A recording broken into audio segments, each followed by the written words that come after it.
Good evening, everybody. What a beautiful evening it is also to be in Canberra. On behalf of the Australian Academy of Science, it's my very great pleasure to welcome you all to the Shine Dome.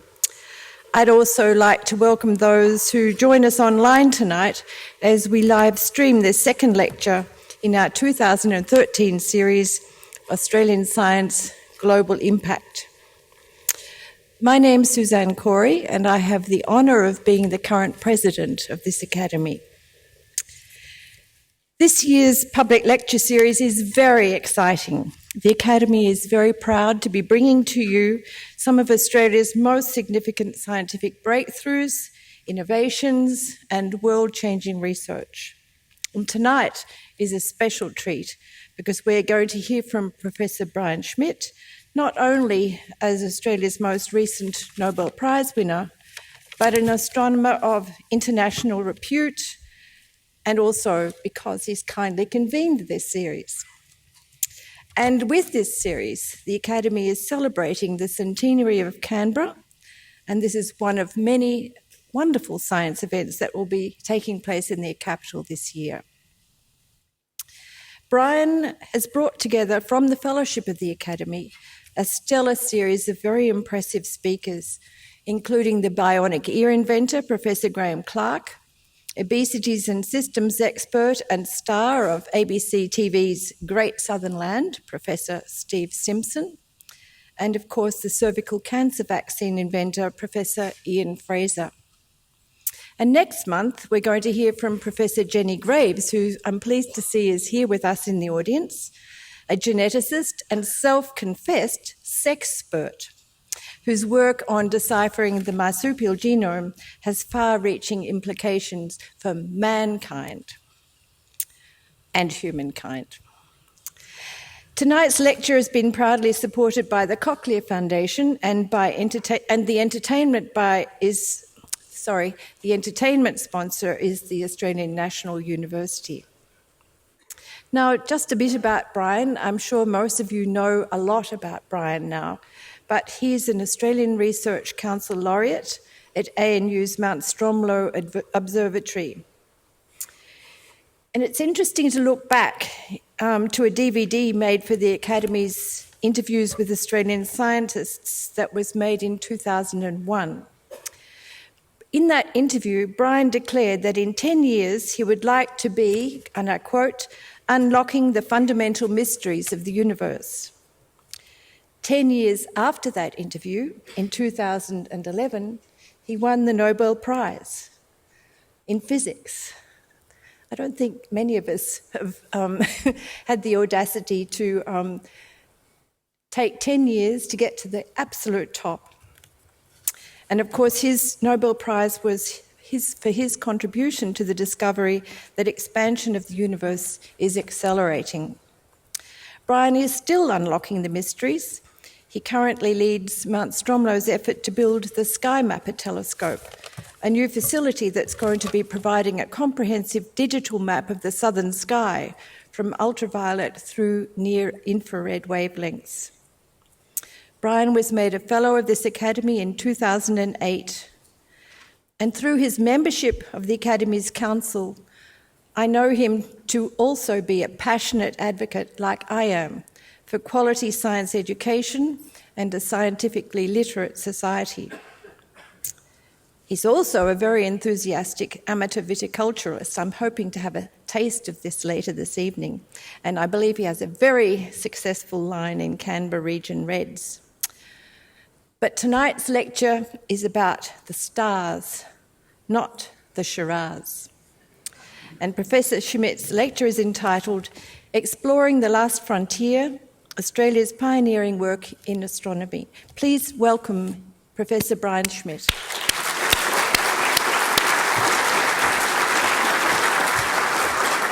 Thank you, Suzanne. Well, it's a great pleasure to be here talking in the Shine Dome about exploring the last frontier. And I'm going to do that looking through astronomy through the ages, and particularly focusing in how Australia, which is an amazing astronomy nation, has contributed. Now, I won't completely focus on Australia, but I'm going to sort of tell the story and interleave what Australia has done in the past and what it's doing in the future through this story.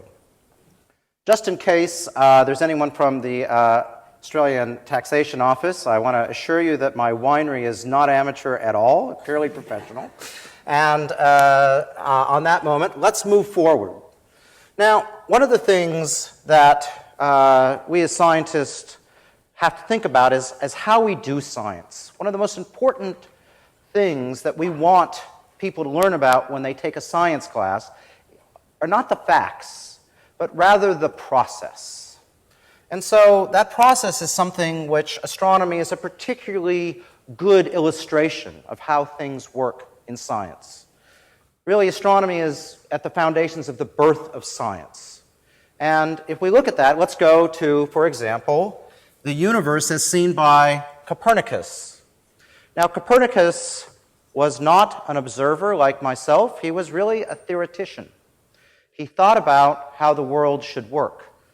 He looked and he said, rather than having things go around the Earth in epicycles, that is, circles within circles within circles, it would be so much easier if only everything went around the sun. A brilliant idea, but not necessarily right in its own regard. And it took people observing the cosmos to really transform his view of the world to reality. And that came through observations using telescopes. And those observations were made by Galileo, who I consider to be one of the founders of the nature of science. He was the first person who had the idea of taking observations and theory and working together. And that is the scientific method that we still use today. So Galileo, he didn't quite invent a telescope, but he made a telescope useful for looking at the stars. And when he did that, and he looked at an object like a planet, Copernicus just saw it as an orb, not even an orb, as a dot going around the sky, he saw Jupiter look like this. Now, it wasn't a pretty picture, but it showed something that no one had seen before. That was a planet, a disk, not dissimilar to the moon, which had its own moons going around it. Very clearly, those moons did not go around the Earth. There was no sensible way to make that happen. When he saw this, he had already been someone who was a Copernican in view, but he had the proof to, as it turns out, ram it down the Pope's throat, which turned out not to be a particularly good idea back in the 1600s. And so he did tell the world that Copernicus was right, and this was the observational proof. Things did not all go around the Earth. Rather, objects could orbit other bodies, and here was the proof in the case of Jupiter.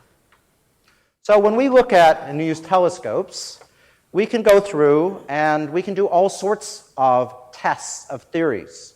One of the most famous tests of a theory was that of Albert Einstein's theory of gravity. From a pure idea in 1907, that is, that acceleration due to gravity and acceleration due to motion being exactly the same, Einstein worked 8.5 years to come up with a new theory of gravity, which we refer to as general relativity. Now, general relativity made a prediction that space was curved, and that if you looked at an object like the sun would actually bend space and displace where objects appear behind it differently than Newton's laws told you. A theorist, Eddington, one of the most well-known theorists in 1917 when Einstein was doing all this work, saw and was a believer immediately on Einstein's ideas. They were beautifully simple. He went out and observed an eclipse in 1919 and took an image where the sun was during the eclipse, saw stars, and then waited 6 months until the sun was out of that part of the sky, took another image, and was able to compare the before and the after images.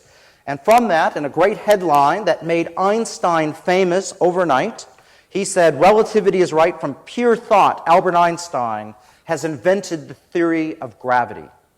The only problem was that when you look at Eddington's data, there was no way possible, given the quality of data he had, that he could make that assertion.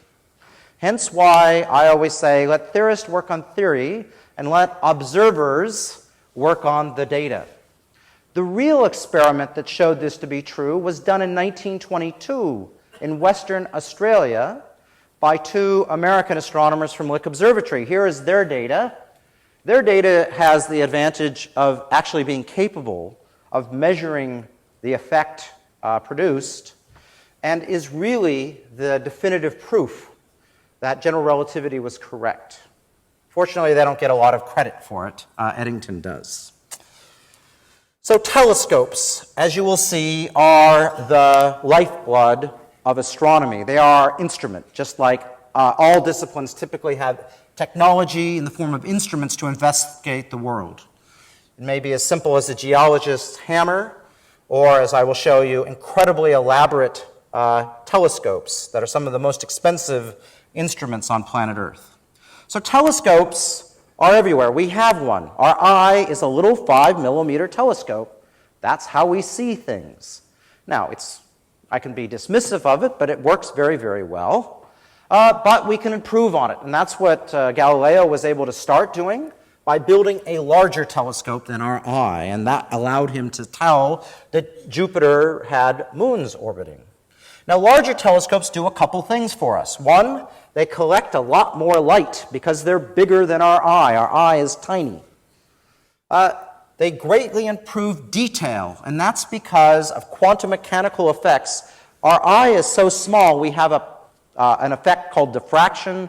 I'll talk at least, just mention it a little bit later on, but essentially that blurs images, that fact that our eye is so small. As we make a telescope bigger, that quantum mechanical effect becomes smaller and smaller, and we get better and better images.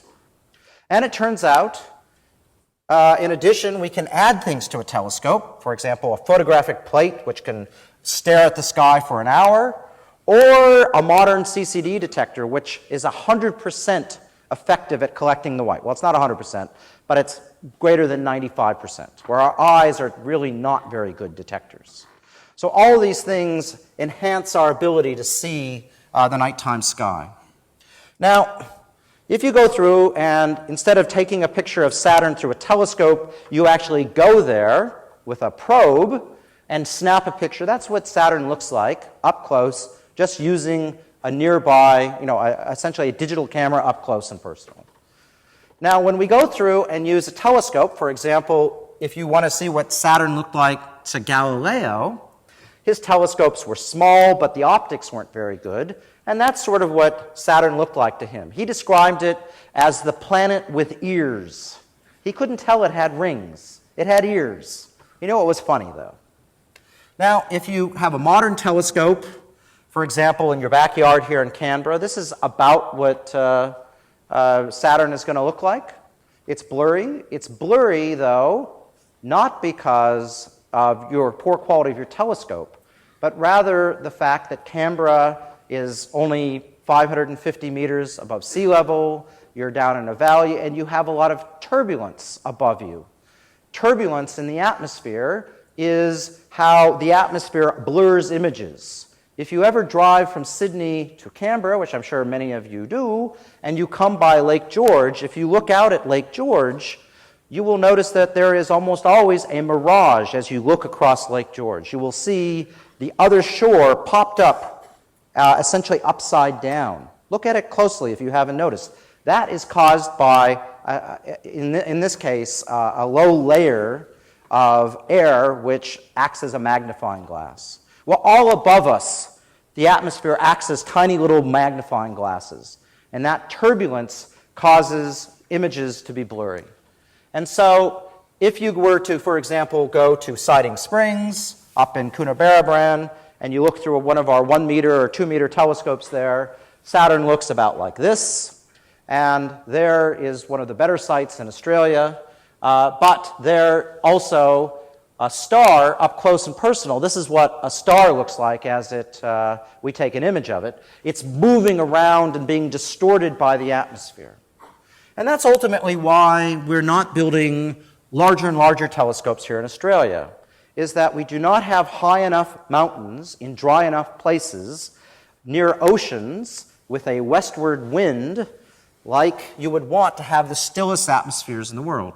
So we take our optical telescopes now and build them typically in one of two places on Earth, Mauna Kea in Hawaii, which is this 4,000-meter mountain that comes right out of the ocean and has a nice westerly breeze across, nice smooth air, or in the Atacama Desert of Chile, where the mountains come right out of the ocean up to 5,000 meters, and again with that nice westerly airflow across the Pacific. And so if you go there, you can take images that look about like this, but they are still compromised by the effects of this blurriness. This is the problem that we have living here on Earth. But technology is getting better and better that we can go through and correct with effectively a contact lens. In this case, it's a contact mirror. It's a mirror we can distort and essentially reverse what the star looks like 1,000 times a second and make the images sharp and achieve images which are effectively as good as you can do with the Hubble Space Telescope or literally going there with a probe and taking a picture up close. So to show you just how good this stuff is, here's a picture of the other planet in the solar system that has quite a big pronounced ring, Uranus. And you can see with the 10-meter telescope in Hawaii what an image looks like with this system turned off. It looks kind of mucky because Uranus is not nearly as big as Saturn. And when you turn it on, suddenly you have something that is fantastic in detail. And this is a technology that we here in Australia, up at Mount Stromlo, are working on. And it has uses beyond just astronomy. For example, if you want to do eye surgery, in the future, your retina, or the sclera inside your eye, has turbulence. And you want to correct it when you do laser surgery in the same way that we correct the sky. So it's the same basic process where these things can happen together. So here is the Australian partnered telescope Gemini with a laser going out. Now, one of the things we're doing here in Australia is we're making the next leap of technology. So what you do is you shine that laser up into the sky. It's an artificial star. It turns out there's just not enough bright stars in the sky to do this properly. But what you really want to do is to do a better correction. And the better correction requires more information. So I want you to look in detail at that let's try that again. That laser beacon. It's not one laser beacon, it's 5. It's a constellation, as we say. And that constellation allows you to essentially correct the motion of the sky over a bigger patch and to get better images. And instead of putting up a $5 billion telescope in space, you can build one 15 times larger on Earth for 5 times less money.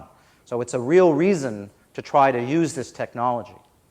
So we are, as I said, doing this technology up at Mount Stromlo. Optical astronomy in Australia really had its birth, modern optical astronomy had its birth up in the 1920s at Mount Stromlo. Here's a picture. And one of the nice things about burning down in 2003 is we could remodel the observatory to look very much like it did back in the old days. I think the original building had a real nice feel about it, which we have restored.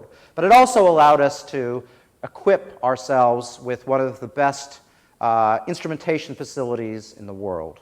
And so we have a great team working on this adaptive optics up there for the next generation of telescopes. Now, Australia is known not just for optical astronomy, but also for radio astronomy. One could argue that some of the most important, earliest work in radio astronomy that made it the modern discipline it is today, started here in Australia.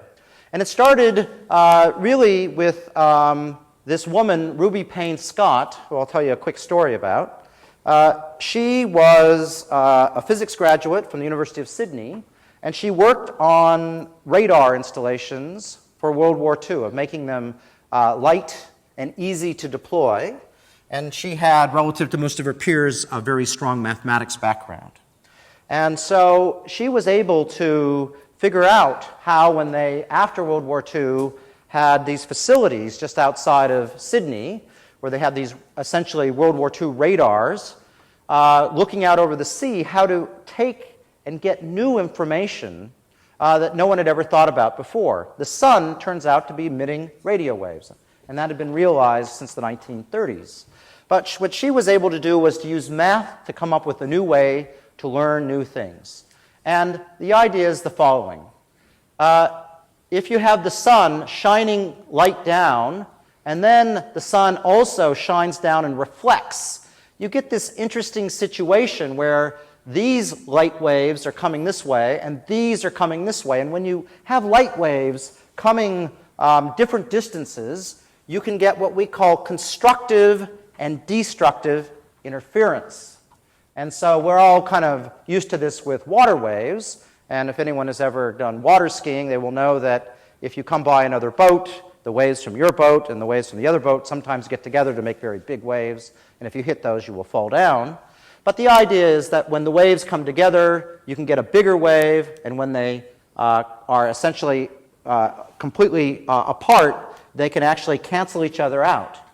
And you can use the mathematics of this to make your telescope, rather than just be this one thing staring up at the sky, it will end up having that ability to resolve, as we say, or to get the detail of a much larger telescope, essentially the distance that you've managed to get when the reflection.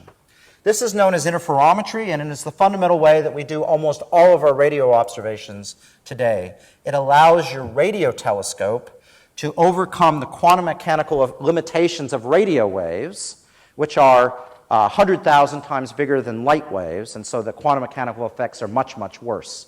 So early radio telescopes, when they looked at the sky was incredibly blurry, so much so that they really couldn't even tell where things were.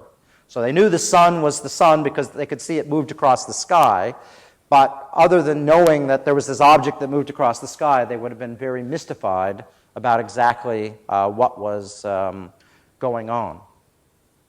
So this was essentially the thing that works, for example, at the Australia Telescope, which is up near Narrabri, and further work by Sir Martin Ryle ended up netting him a Nobel Prize in the 1970s.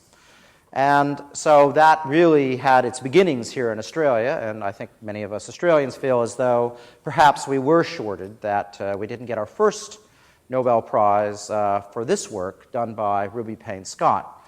Ruby Payne Scott is a rather sad story of the era. She was married in 1944 and had to essentially lie about being married because you weren't allowed to work for the CSIRO or the CSIR at the time.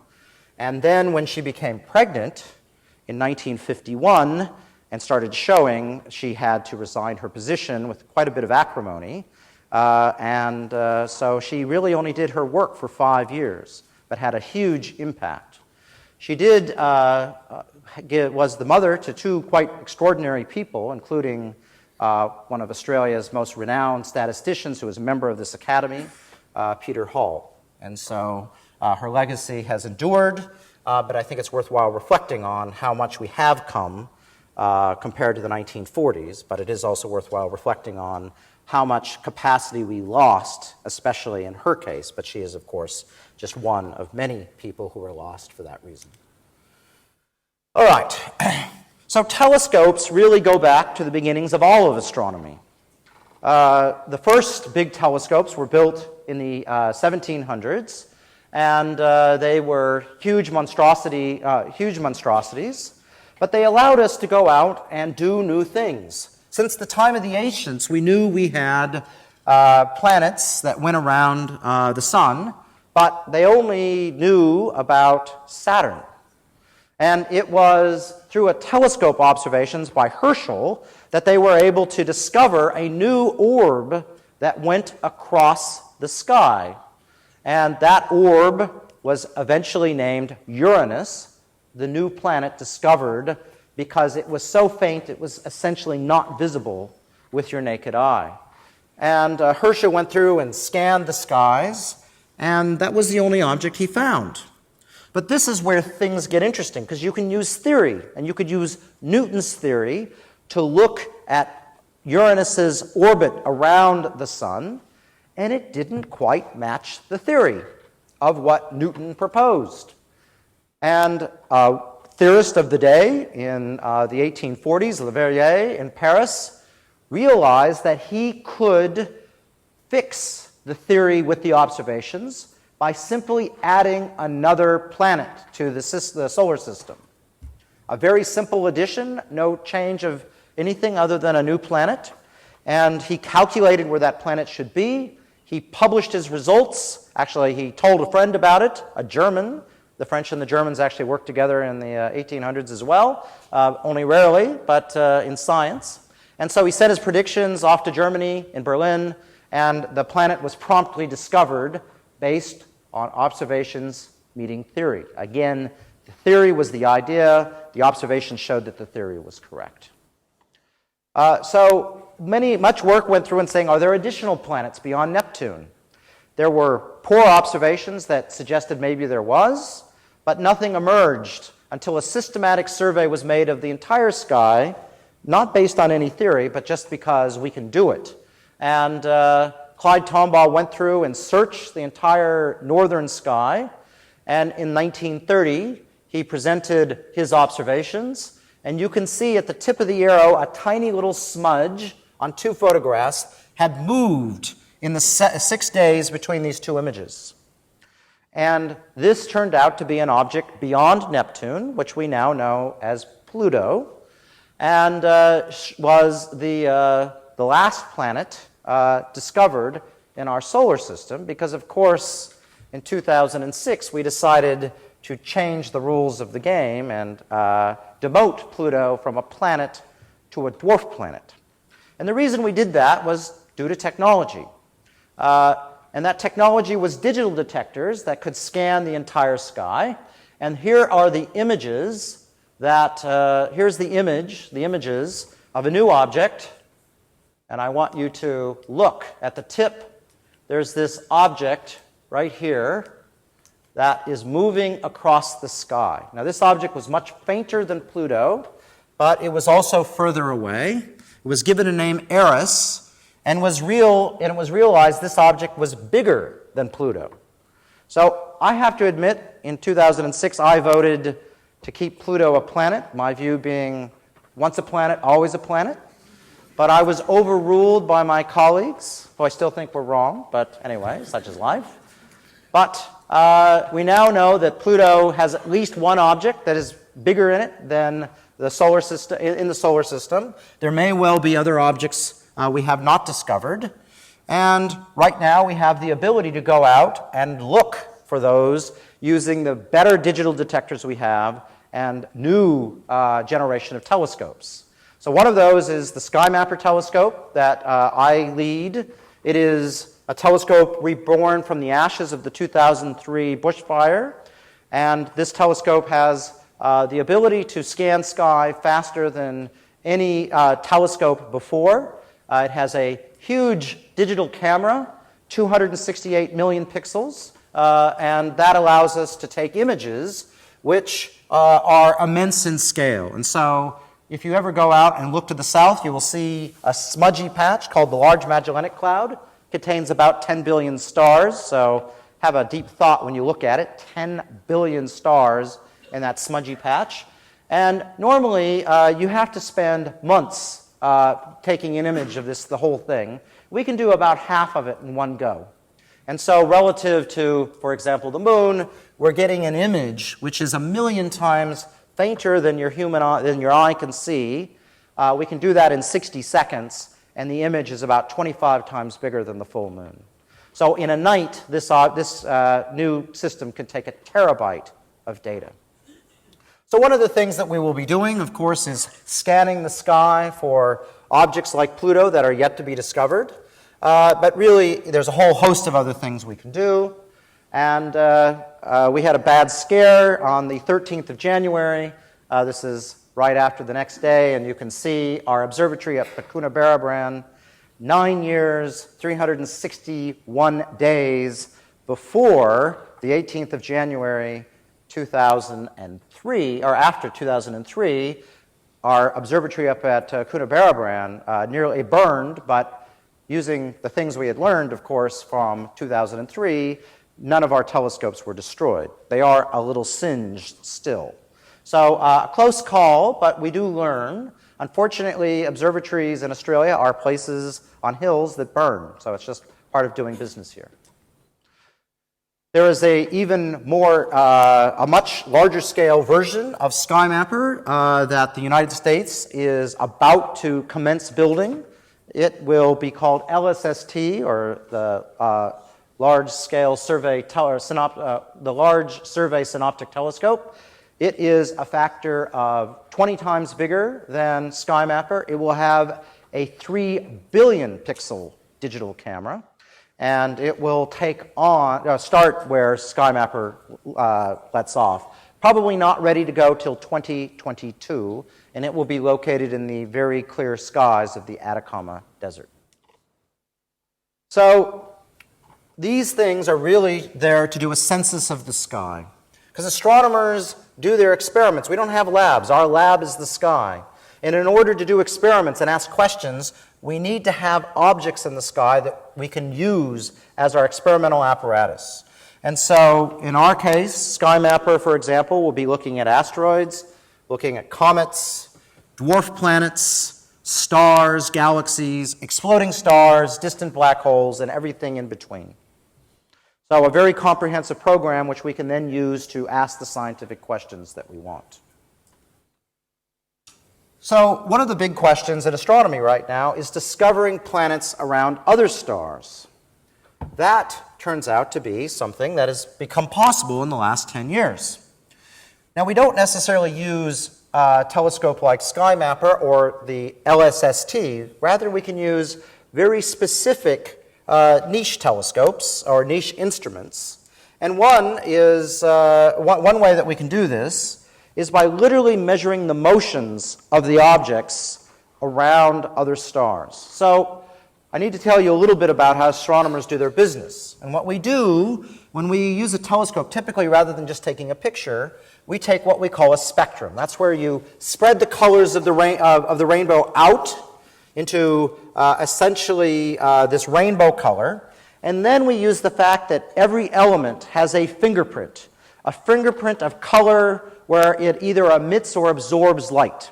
And those fingerprints are unique. We discovered helium on the sun based on this fingerprint of color before it was discovered on Earth. And so we can, for example, in the sun, identify pretty much any element that you can think of that exists in nature. We can see its fingerprint in the sun.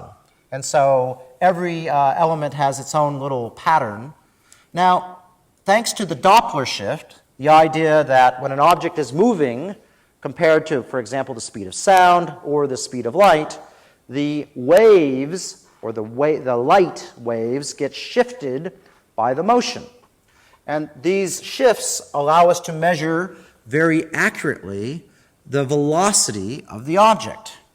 So, for example, if you have a spectrum of a star and it's not moving, then the light in the fingerprint will be exactly where it should be on Earth. If the object is moving towards us, then its light is blue shifted. The light is squished a little bit, and that shifts the color to the blue. If it's moving away from us, then the light is stretched, which moves it redward.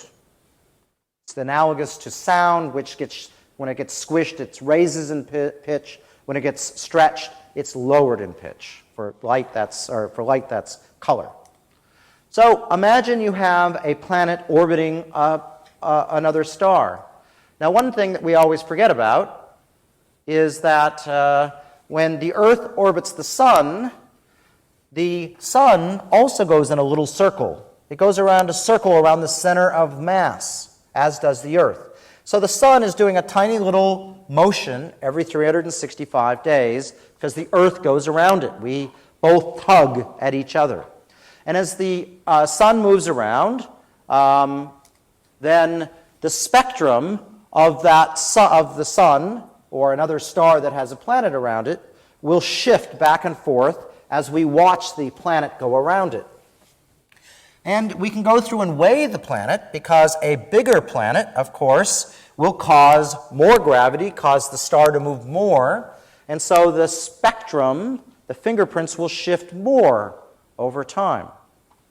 So this is the way that the first planets were discovered around other stars, and since the mid-1990s, we have been able to discover many, many planets around other solar systems.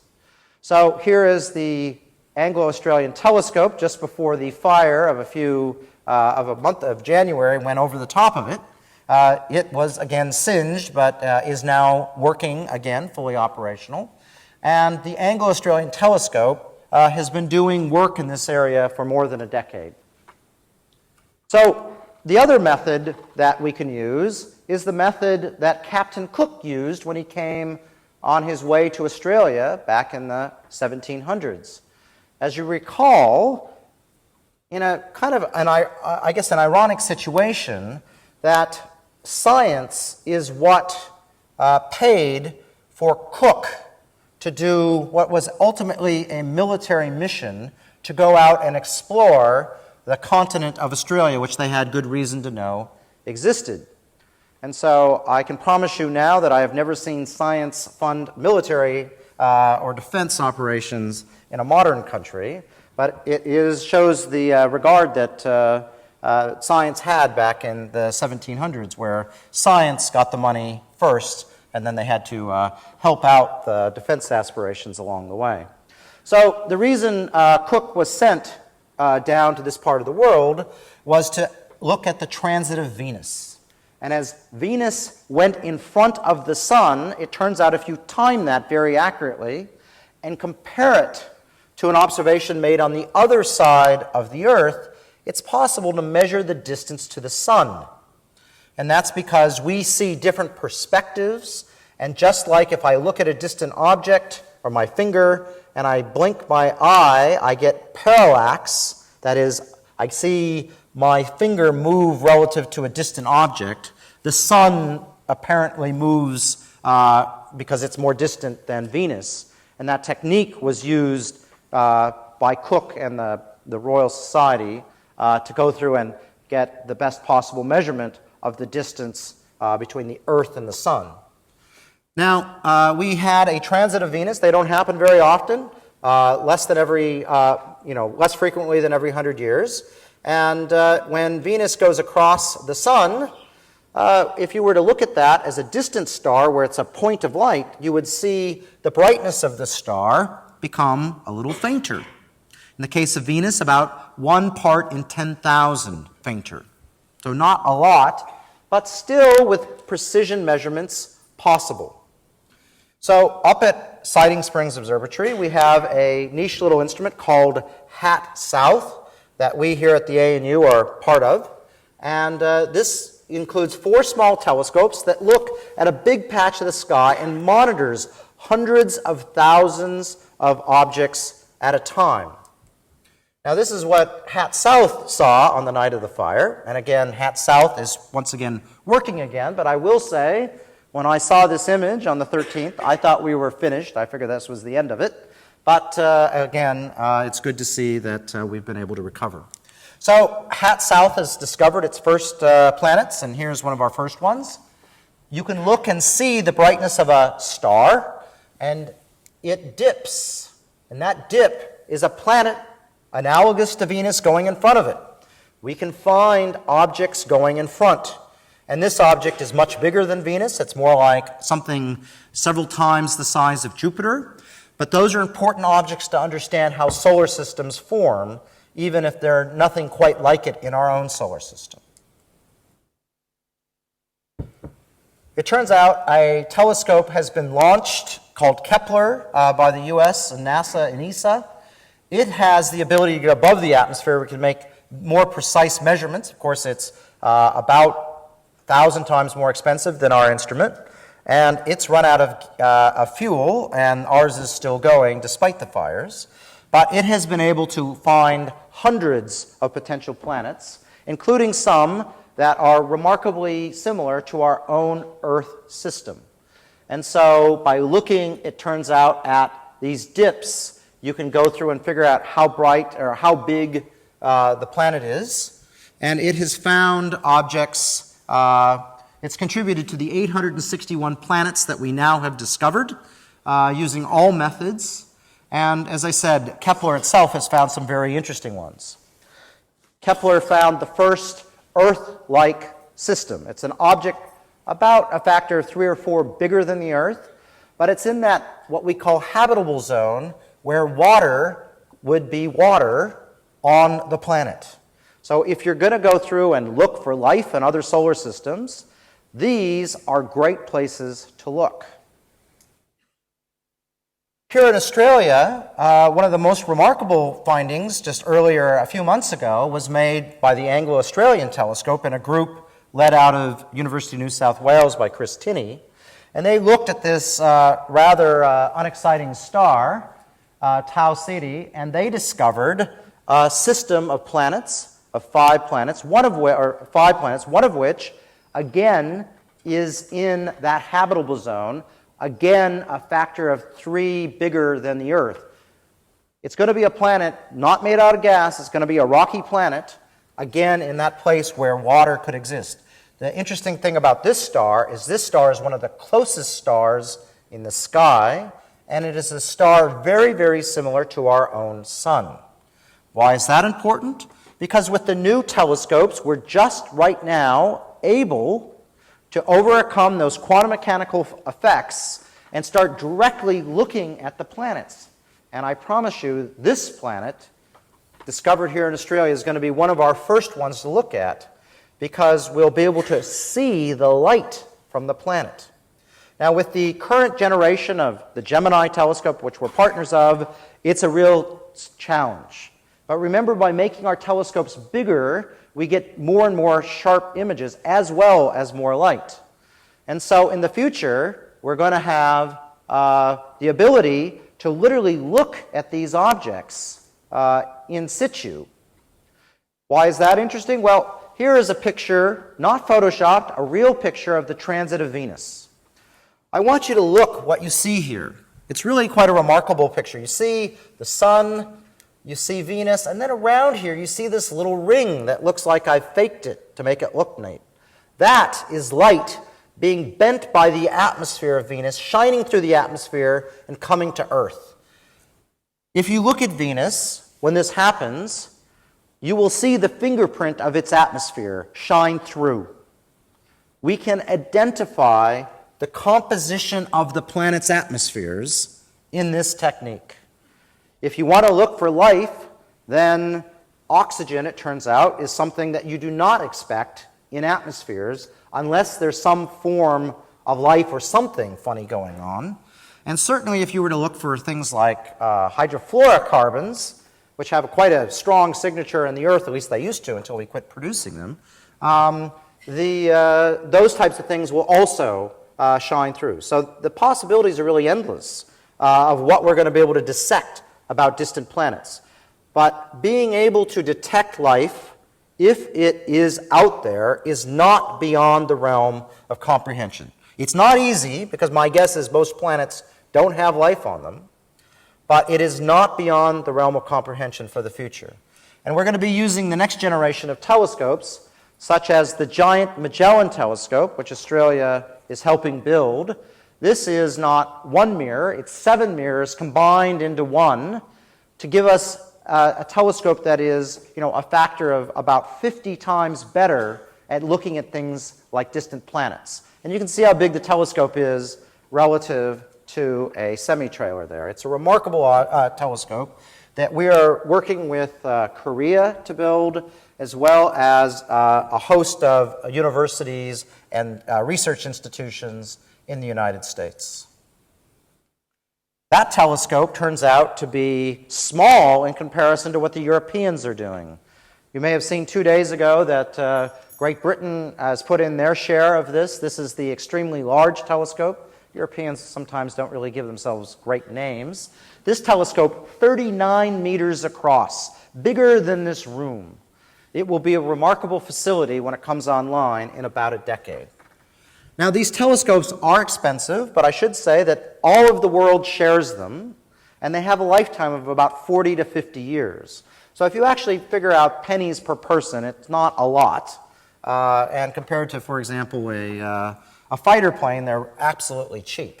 That being said, we are cognizant of exactly how much they do cost, and so astronomy is right now at that precipice where it is our experiments are being limited by technology and scale as much as anything. All right, so how many planets are out there? To get an idea, I want to start with this image. This is an image, if you're very careful, you can see it is the Big Dipper, visible not here in Australia, but in the Northern Hemisphere. And the reason I'm going to do this is I'm going to take you on a tour of the universe. I'm going to blow up the universe in detail to the deepest image that we have ever taken of the sky.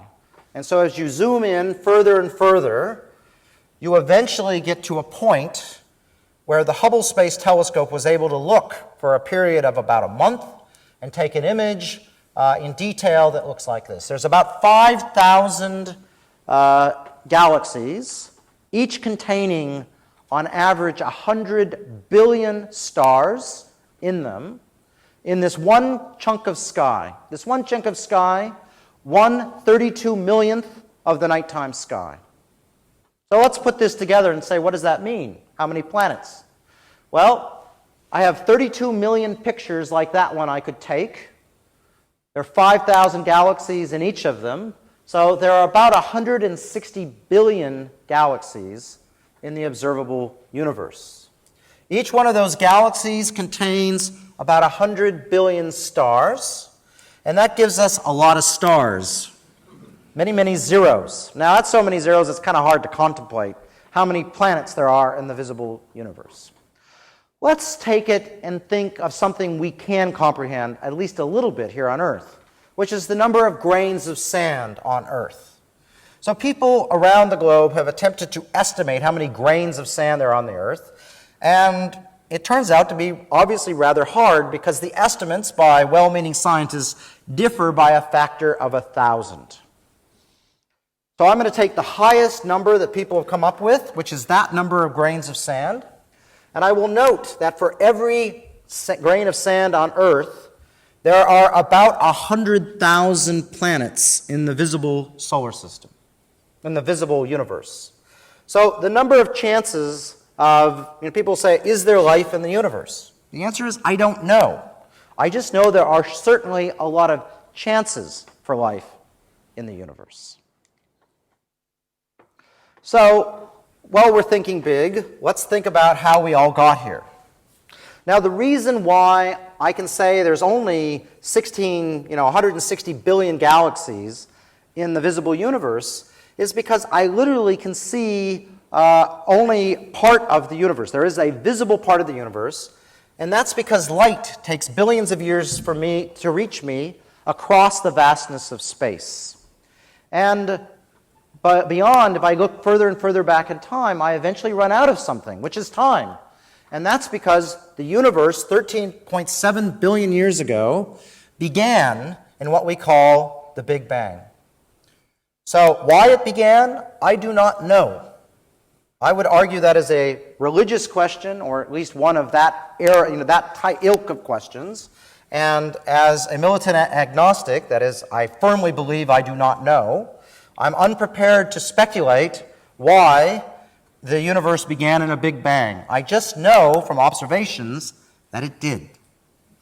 So when it was formed 13.7 billion years ago, the universe was insanely hot, hotter than you can possibly imagine.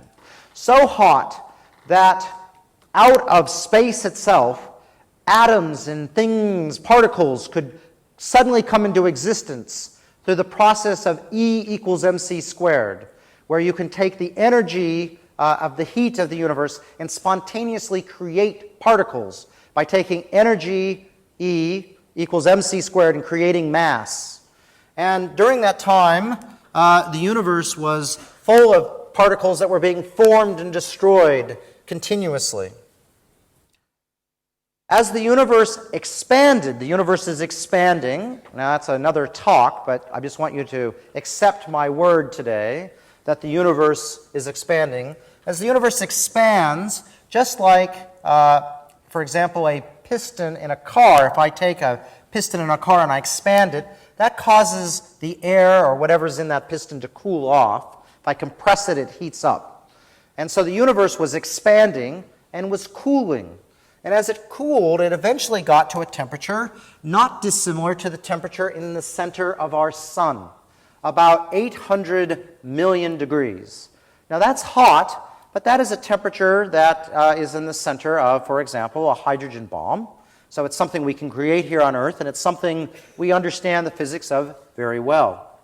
At that point, the entire universe was a giant nuclear reactor. It took the protons and neutrons that the universe was born with and put them together.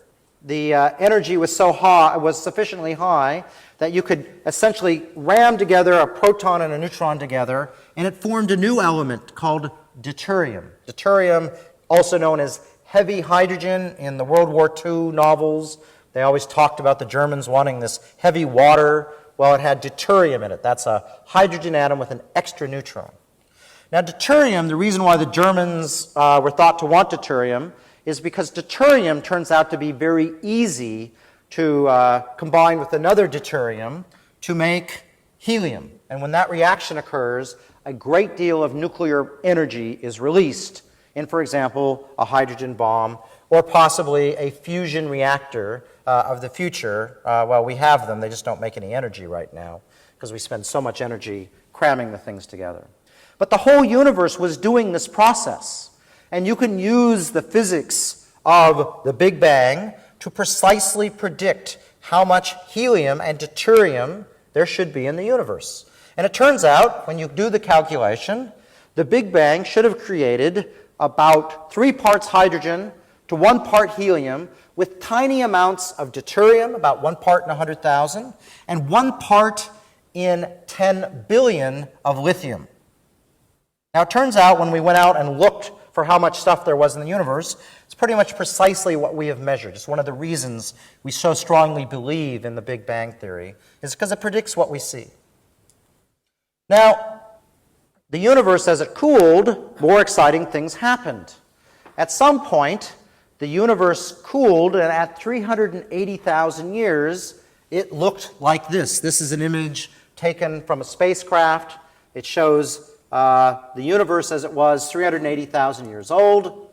And what you're seeing there are sound waves rippling across the universe like little raindrops in a puddle.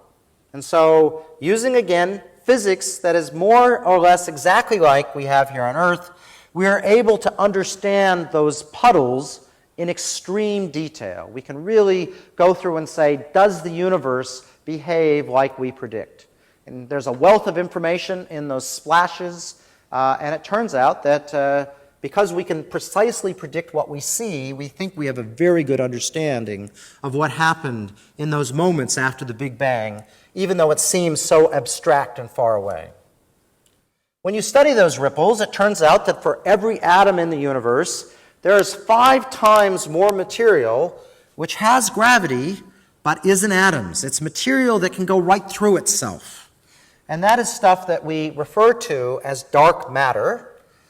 Now, we thought we knew there was dark matter in the universe because when we look at the Milky Way, something my colleague Ken Freeman did up at Mount Stromlo in the 1970s, and galaxies like the Milky Way, for every atom's worth of material in galaxies, he saw 5 times more gravity. And so Fritz Zwicky in the 1930s saw this when he looked at clusters of galaxies. Everywhere we look in the universe, we see 5 times more gravity than we see atoms. And that is this stuff we call dark matter that seems to be spread through the universe. Now, when you see an atom, when you took chemistry or physics in school, those of you who did, we know that the proton is 1,836 times larger than the electron. So you might think that if you're traveling through the universe, this is what an atom's going to look like if you, for example, are a little piece of light. Well, that is at some level true. But an electron by itself looks very, very different. It is a giant bat or a giant thing to a photon when the electron is not associated with a proton. And so, really, to a photon, as it travels through the universe, if the protons and the electrons are separated, why would they be? Because if the universe is really hot, the electrons get pulled off the protons. We call that the universe is ionized. The electrons are not bound to the atom. Then the electrons are huge. When the universe was very, very hot, all of the electrons were separated from the protons. And so the universe to a photon looks something like this. It was a big, cloudy place, and the photon bounced from electron to electron to electron. It could not freely travel through the universe. Now, in this room, the photons, the pieces of light that are bouncing from the light hit you, come straight to me. That's why I can see what you look like. If, on the other hand, I suddenly filled this room with a fog, that fog would cause the light to have to bounce on the way here, and instead of looking like who you are, I would just see a fog. The early universe, therefore, was sort of filled with a fog that means we can't see it. But as the universe cooled, when it reached 380,000 years of age, it became cool enough that all the protons in the universe could suddenly grab their electrons. And so the veil of fog on the universe was released, and to the universe suddenly, to the photon, to the light, the universe suddenly looked like this, and light could freely travel through the universe. When we look back in time, we see photons, as pieces of light, that have been traveling for 13.7 billion years through a nice, beautifully clear universe. Suddenly, when the universe was 380,000 years old, or 13.7 billion years ago, the universe became opaque. It became like a fog. And so what we see is that fog. It's like looking out on a winter's day in Canberra across the valley, and you suddenly see Tuggeranong disappear in a fog. We look back and we see that fog. That fog is what the ripples of the Big Bang are in, and so that is what we use to study the earliest part of the universe. And so as the universe cooled even further, well, there was no fog to reflect off on, and so we see almost nothing, because the light in the universe just traveled through nothing. And then, remarkably, about 100 billion years later, 13.6 billion years ago, something happened. Gravity collapsed atoms and made the first stars. And those stars got together and formed the galaxies and formed the universe as we see it today. That birth of the universe is just now becoming visible to us. And one way it can become visible to us is not through optical light, but through radio light. If you have a proton and electron bound together in a hydrogen atom, it turns out protons and electrons have what we call spin. Now, spin is an abstract concept, but think of it as spin like a globe, the Earth spinning around on its axis. If, for some reason, and this is allowed under quantum mechanics, the electron spin goes the other direction as the protons, a light wave or a radio wave is emitted in the radio at what we would call 1.4 gigahertz. So about 10 times shorter wavelength than an FM radio station. Those radio waves can travel through the universe and be detected here on Earth. And so here in Australia, in Western Australia, in a place called Merchantshire, I take you to now, we are in the process of building a real low-end radio telescope called the Murchison Wide Field Array, which you can see consists of 128 tiles like this. These are sensitive to those radio waves that have been traveling for 13.6 billion years. And what our hope is to be able to make the first measurement of when the universe went through and became, it turns out, all the hydrogen was combined with the electrons together with the neutrons, the electrons with the protons, emitting this light, and then suddenly the electrons being stripped off again, this time by the first stars and galaxies, which produce lots of energetic radiation and destroy that very fragile hydrogen atom again. So the idea is we will be able to look and see that hydrogen when it was combined in the dark ages. So 380,000 years after the Big Bang, hydrogen came together, and then about 100 million years it got separated again. And that's a place where we can almost not see anything except for using these radio waves. So this will be essentially a window to look at how the universe was born into its present state. Now, the Murchison Wide Field Array is one of two telescopes out in Western Australia. The other one, known as ASCAP, is being built by CSIRO. It's going to look at that same hydrogen, but in the nearby universe, in galaxies, and see how galaxies have aged over the last billion years. And these are, of course, both essentially a prelude to the Square Kilometre Array, a huge radio telescope that the entire world is getting together to build, part of which will be in Western Australia. The other part will be in southern Africa. Now, we do not just have to rely on these distant radio waves to understand the first stars and galaxies. We can use a process known as galactic archaeology. Here's the Milky Way as observed in the infrared, the whole sky, and it's contained of about 100 billion stars. And if you go up close and personal, this is what the center of the Milky Way looks like. There's 100 million stars in this one picture. Each one of those stars has a chemical fingerprint associated with it that tells you about its history. So one of the things that we're doing is looking for interesting stars that are among the first stars. So here is a blow-up of the nighttime sky, and we're going to zoom through it. And as you zoom through the nighttime sky, you can see lots and lots of stars are out there.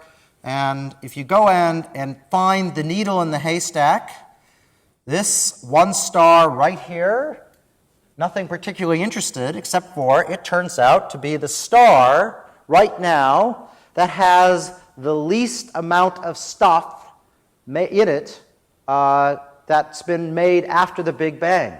Remember, the Big Bang made hydrogen, helium, and almost nothing else. Well, this star turns out to have 1 part in 100,000 of the amount of iron that is in our sun. Stars since the Big Bang are what have created all the iron in the universe. Because this star has so little iron, we know it was one of the first stars in the sky. Now, with SkyMapper, we are sifting through 10 billion stars and finding, we hope, the earliest stars, like that one, or potentially even earlier.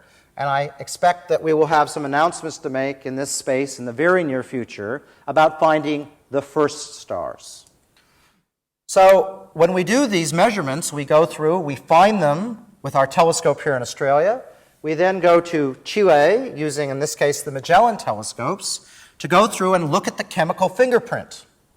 When you look at the chemical fingerprint, it is possible to go through and essentially see how much stuff is in each of those stars. On a broader scale here in Australia, we can do this not just for one star, but we can do the entire sky.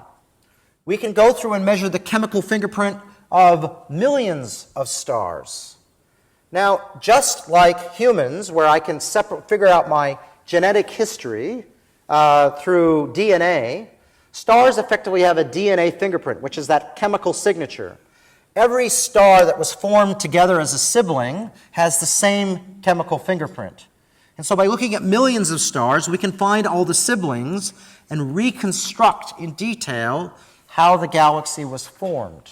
So we don't have to look all the way across the universe. We can literally reconstruct through a fossil record how the Milky Way was formed, and we suspect that most galaxies in the universe are like the Milky Way. So a new instrument on the Anglo-Australian telescope called Hermes is being built that does this, and that project will be starting next year. So one of the highlights of astronomy is being able to reconstruct the universe from the past, because we can look back into the past using this fossil record, or literally letting the light take billions of years to reach us, and then extrapolate into the future. So Australia had an early advance in this, thanks to the Parkes radio telescope, shown here when it was first built in the 1960s, courtesy of the Ford Foundation, building on the great legacy that CSIRO had developed in the early days of radio astronomy.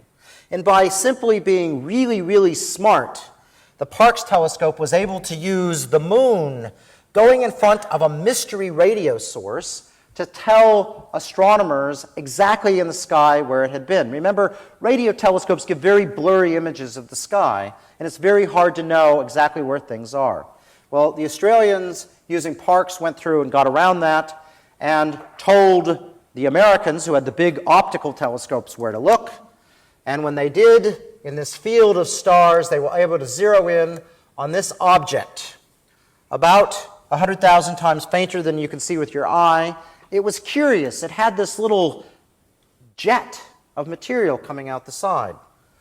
This was seen to have a spectrum where the object's light was shifted by almost 17% of the speed of light, which was a huge number compared to anything that had ever been seen before. It turns out this meant that this object was very, very distant. The stretching of the universe had been a lot, meaning the universe had had a long time to stretch between now and when this object emitted its light. This object was known as a quasar, and it was 1,000,000 times brighter than any object known before. And the Parkes telescope was one half of that equation. The other person was someone not related to me, but with a very similar name, Martin Schmidt, who used the optical telescope to go through and identify this object. Because the people who were working with Parkes felt cheated, because Australia did not have access to optical telescopes in the 60s, and so they missed out on what would have been a very important discovery. And for that reason, the Anglo-Australian telescope up at Coonabarabran was eventually built. It was really for this experiment that started it. And from that telescope, we have been able to do a huge amount of cutting-edge work. One of the great things that the Anglo-Australian telescope did was this map of the nearby universe. There's 221,000 galaxies there, forming a foamy structure, which allow us to weigh gravity very accurately. And in 2001, this map provided by far and away the most accurate measurement of how much gravity there was in the universe. And it turns out, as per normal, there was 5 times more gravity than there were atoms, but this made that precise measurement that went in to other measurements that I'll talk about next. So, for my part, one of the things I did when I came to Australia was to measure distances very accurately back into time. And I could do that because objects appear fainter the further away they are. And using a supernova, an exploding star, I was able to go back and trace how the universe expanded over time. And when we made that measurement, we found a surprise, which is that the universe has been speeding up for the last 5 billion years. And that was a surprise because gravity normally makes the universe slow down. When we have made the final measurement, we have found that the universe was slowing down a long time ago, and it has only recently sped up. The way we understand that is through something that we give the name dark energy. It is material that is part of the fabric of space that causes gravity to push. It is something that Albert Einstein invented when he came up with his theory of gravity. And it didn't have to be there, but it appears to be the most common thing in our universe. Here in Australia, the first detailed confirmation of our supernova measurement has just recently been made, last year, again using the Anglo-Australian telescope. What they've been able to do is, instead of looking at how faint an object is to measure its distance, they've been able to measure essentially the size of an object. So remember, the further away an object is, the smaller it appears. So what they were able to do was to look at the sound waves left over the Big Bang. Those sound waves are eventually, those ripples are eventually what created the galaxies we see in the universe. And so by looking nearby at the ripples in galaxies, they've been able to see how big the ruler is now compared to the ruler in that image of the cosmic ripples 13.7 billion years ago. And when they have done that measurement, they have discovered that the exploding stars I have used and the technique they use give the same answer to 1%. So this is the beginning of a technique that over the next 10 years will revolutionize our ability to measure how fast the universe is expanding back in time. And it is something that has, once again, Australia has done the pioneering work on. So it leaves us with a very funny universe. A universe, 73% this stuff that our supernovae shows is there. It's stuff that makes gravity push rather than pull. The Anglo-Australian telescope, when it weighed the universe, it realized that 27% of the universe was stuff that had normal gravity. And those ripples in the Big Bang, done from a satellite known as WMAP, show that only 5% of the universe are the atoms that we know. So we live in a crazy universe, but it is a universe which predicts everything that we see and can measure thus far in the universe. And like it or not, reality, just like it was for Galileo, and just like it was for the people here who showed Einstein to be correct, is about predicting things in advance. So, dark matter. We don't know what dark matter is, but we have a good guess. We guess it's some particle that has not yet been discovered, but like a neutrino, which we do know exists, can travel right through the Earth. It has gravity just like atoms, but it's essentially invisible because it doesn't interact with anything. The reason I can see things is because of interactions. I see you because light bounces off you. I can see other particles exist because they interact and perturb the world around them. This stuff only has gravity, and so the only way we've been able to identify it thus far is through astronomical observations. Our hope is something like the Large Hadron Collider or similar experiments may be able to get a handle on it in the next 5 to 10 years. Dark energy is a much bigger mystery. It seems part of space itself.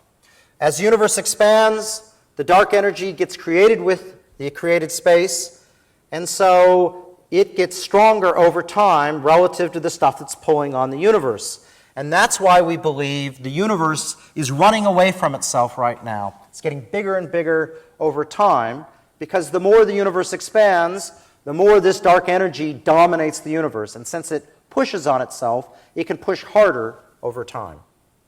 So the future of the universe seems to be this dark energy. And eventually the creation of space will happen more quickly than even light can travel through the universe. And that has the rather bizarre notion that the objects we can see today, the light they emit today, will no longer be able to reach us in the future. The photons they emit will be traveling through space. Space will be created faster and faster over time, and the photons will literally get stranded in the expansion of space. Now, does this mean that in the future we're going to be expanded into oblivion? No, this part of the universe is not expanding. This part of the universe, gravity collapsed 13 billion years ago. and we have not been expanding for 13 billion years ago because dark energy could never get its foot into the door of this part of the universe. In the future, rather, what we will have is the nearest galaxy to our own, the Andromeda spiral, will combine with our own Milky Way and form a new galaxy that will be much more boring than the Milky Way is today, and we will be part of that. Now, our sun only has about 5 billion years left. This merger of our two galaxies will happen in about 3.5 billion years from now.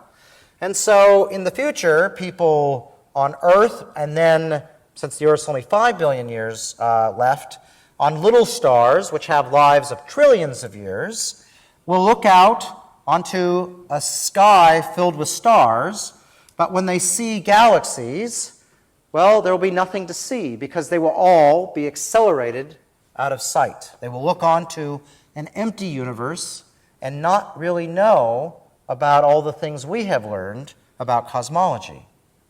And so, unless this dark energy suddenly disappears, the universe will, at an ever-increasing rate, expand, fade away, and leave me and my colleagues unemployed in the future.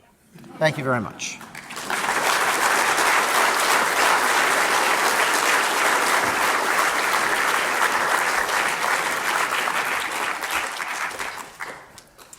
That was wonderful, Brian. I know that some of you might have to go, but I'm sure there are others of you with burning questions. And Brian, would you take a few questions? Yep. Great. As long as they're not too hard. The first one's here. There's going to be a microphone coming around. Yeah, thanks, Brian, for a fantastic talk. Can you, you mentioned a star with 5 planets. Were they all detected by the effect that they had on the star itself? And That's if so, correct. It must have been So fairly complex. when each planet goes around the star, the sun that's in the center goes in a little circle, and then you have to add all those circles together. And so it really wobbles quite erratically. And that erratic wobbling, though, is perfectly predicted by, you don't have to worry about Einstein here, you just use Newton's gravity. And you can deconstruct all these little wobbles and calculate very accurately of how massive each planet is, how far away it is, and essentially see how many there are.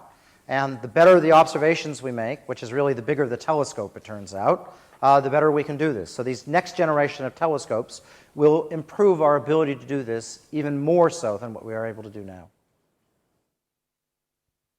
Hello. Another one here. Thank you for that. I don't know if it was the case, but to do with quasars and the reason they're studied, is it because they're all at the same brightness, or that you know how bright they are? So quasars themselves are really interesting because we think that they are black holes that are up to 10 billion times more massive than our sun. Now, why these things are in the universe is still a bit of a mystery. We can imagine making big black holes by the processes of creating stars, having them explode. That makes little black holes. But how you make a giant black hole is a bit of a mystery. It turns out these quasars are not all the same brightness. They vary by factors of 1 million. But the reason they are so interesting is because they are so bright and because they tell us that somehow the most distant black hole we have is now 500 million years after the Big Bang, but we were able to create something that is roughly 1 billion times larger than our sun, a big black hole, in the first 400 million years, 500 million years after the Big Bang. And no one's really come up with a good way to do that. But on the other hand, we can look through the universe to these objects, and they're sort of like big beacons that shine through the universe and tell us what's going on between us and them. And that's one of the reasons they're so interesting. Another question over here. Thank you, Professor Schmidt. On the question, though, of space-based telescopes, I know you're a terrestrial observer, but is there any prospect of great advances in astronomy from telescopes in space rather than telescopes on Earth? Yeah, I actually I use the Hubble Space Telescope all the time. It's a great asset. There is a new telescope that is being built called the James Webb Space Telescope. It is a replacement for Hubble. It will allow us to look back to the first stars and galaxies directly. I haven't talked too much about it yet. The problem with the James Webb Space Telescope is it has ended up being about 5 times more expensive than they thought it was going to be, and it was expensive to begin with. And so it is right now tagged at $8.9 billion. That is a very expensive thing, even for an astronomer to love. It turns out that the reason it exists at all is that the groups that make it in the United States are defense contractors who are used to that type of money. But we astronomers say, okay, we feel a little guilty about spending this amount of money on it. It is going to be an amazing instrument, there's no doubt about it. And I guess it's about, it's still cheaper than an aircraft carrier, but not a lot cheaper. And I think ultimately the problem with future space-based missions is not what they can do, but it's one of cost. And we astronomers are very cognizant that we can't be asking for $9 billion instruments on a regular basis. Many people would say never, and I would have some sympathy for that. That is a lot of money. And so that's ultimately the limitation. Well, I regret to say that we must close. Brian, it's been a truly amazing voyage. I'm glad you're predicting you're going to be still here observing so far into the future that you'll be able to see that less interesting sky than it is now. But at the moment, you're having lots of fun with what you can see here now. It's been an excellent and most entertaining talk. I'd like to, before we finish and thank Brian, thank again tonight's sponsor, the Cochlear Foundation, and the entertainment sponsor, the ANU. So please join with me in warmly thanking Professor Brian Schmidt for an amazing lecture. Thank you.